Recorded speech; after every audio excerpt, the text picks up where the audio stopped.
औज़ु बिल्लाहि मिनश्शैतानिर्रजीम बिस्मिल्लाहिर्रहमानिर्रहीम अस्सलामु अलैकुम वरहमतुल्लाहि वबरकातुहू। जामईन, कल मैंने आपके साथ बयान किया था दुआ को बयान किया था, और उसके आगे मैंने उसकी इक़साम में से 3 इक़साम बताई थी, जिनमें से मैंने दुआ बमानी दावत इन्विटेशन को बयान किया था। आज मैं दुआ बमानी इल्तिजा सप्लिकेशन को बयान करूँगी। दुआ बमानी इल्तिजा, तो जैसे कि शुरू में मैंने आपको बताया था दुआ यदऊ का दूसरा इतलाक़, जैसे मैंने बताया था वहाँ पे। अब मैं वजाहत करूँगी उस अमर की, औलियाए अल्लाह और अल्लाह के बरगज़ीदा बंदे और अंबिया कराम की वसीला और इस चीज़ को। तो सप्लिकेशन यानी कि दुआ बमानी इल्तिजा की तरफ आते हैं। दुआ यदऊ का दूसरा इतलाक़ पुकारना है, यानी बाज़ जगह दुआ यदऊ दुआ करने के मानी में इस्तेमाल होता है। अल्लाह रब्बुल इज़्ज़त के हजूर इसके आजिज़ बंदे दुआ करते हैं और वो इनकी दुआओं को कबूल करने वाला है। अल्लाह रब्बुल इज़्ज़त की बारगाह में जब कोई साहिल अपने हाथ उठाकर मांगता है तो इस वक्त इल्तिजा की सूरत में दुआ इबादत शुमार होती है। इरशाद बारी ताला है,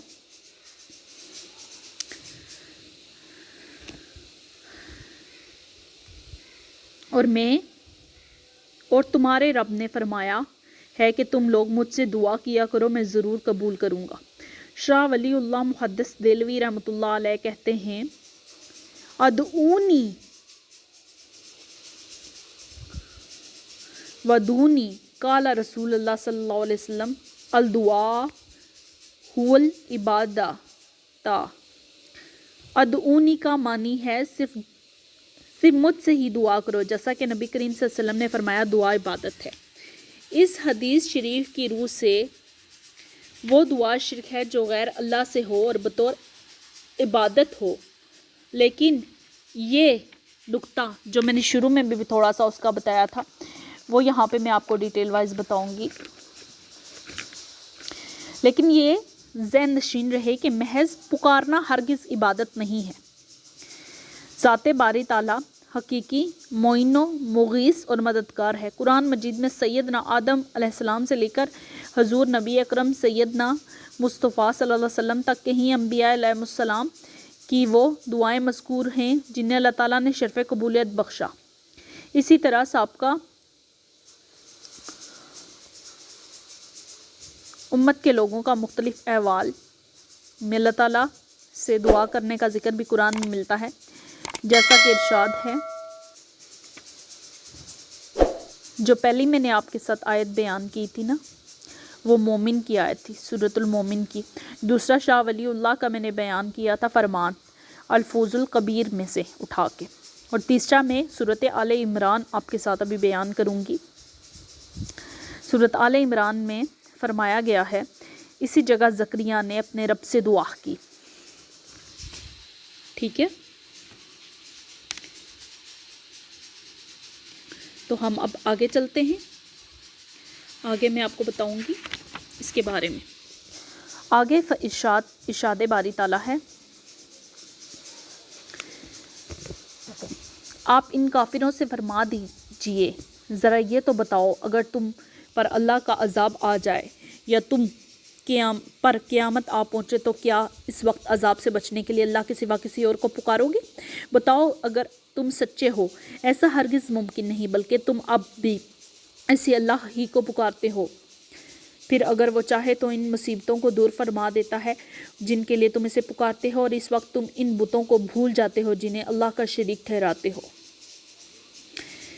और इरशाद हुआ, बेशक तुम दोनों की दुआ कबूल कर ली गई, सो तुम दोनों साबित कदम रहना।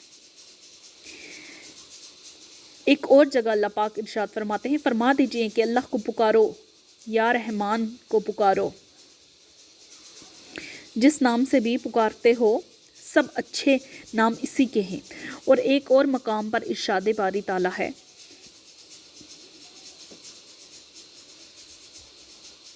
पहली सूरत अनाम थी, दूसरी सूरत यूनस थी, तीसरी सूरत बनी इसराइल, और चौथी जो सूरत जिनमें से मैं ये आयतें उठा रही हूँ حوالوں کے لیے وہ سورۃ الزمر ہے۔ اور جب انسان کو کوئی تکلیف ترجمہ ہے، اور جب انسان کو کوئی تکلیف پہنچتی ہے تو وہ اپنے رب کی طرف اسی طرح رجوع کرتے ہوئے پکارتا ہے، اور پھر جب اللہ تعالیٰ اسے اپنی جانب سے کوئی نعمت بخش دیتا ہے تو وہ اس تکلیف کو بھول جاتا ہے جس کے لیے وہ پہلے دعا کیا کرتا تھا۔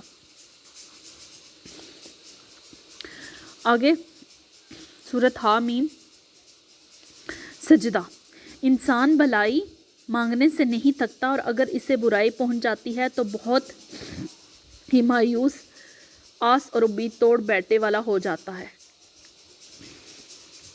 حامیم سجدہ پھر اسی میں سے، اور جب اسے تکلیف پہنچتی ہے تو لمبی چوڑی دعا کرنے والا ہو جاتا ہے۔ سورۃ القمر کا آیت ہے۔ سو انہوں نے اپنے رب سے دعا کی، میں اپنی قوم کے مظالم سے عاجز ہوں، پس تو انتقام لے۔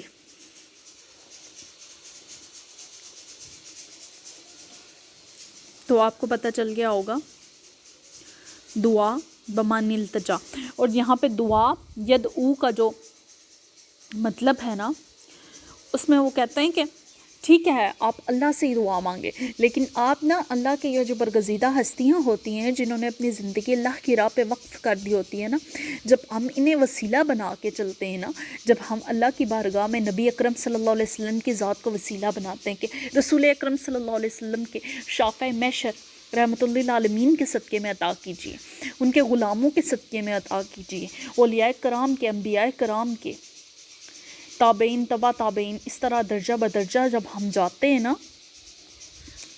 تو ان ہستیوں کے وسیلے جو ہیں ان کے ذریعے جب اللہ سے مانگتے ہیں نا تو ان کی سفارش بھی شامل ہو جاتی ہے اور یہ قابل قدر ہوتی ہے۔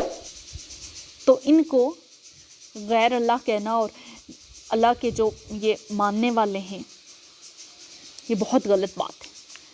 اب مجھے اجازت دیجیے، کل میں آپ کے ساتھ مزید اس کے دعا بمعنی عبادت کو ڈسکس کروں گی۔ اللہ حافظ، السلام علیکم ورحمۃ اللہ۔